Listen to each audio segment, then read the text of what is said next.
Garbage disposal problems can be a big pain, but they can also be a very easy fix, so you can do it yourself without having to submit a maintenance request on your portal. A few common problems with garbage disposals: you might have a really loud, clangy, rattling noise when you turn it on, or it might just quit working altogether. We're gonna show you a couple quick fixes how we can solve each of those problems right now.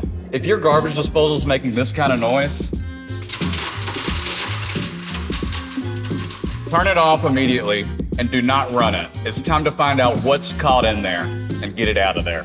First thing I'm going to check for the loud noise to see if we have any debris caught inside the garbage disposal. So I'm going to take a flashlight, lift up the flap, and look around to see if I see anything down in here. It is very important for you not to use your hand. If you can use a tool, tongs, anything in that line, to do so. I'm professional. I know what I'm doing. Also, always make sure the unit is unplugged. There are blades down there that could cut your hand. In this case, a piece of change went down there. This should solve the problem. I'll plug the unit back in and see if it still makes the noise.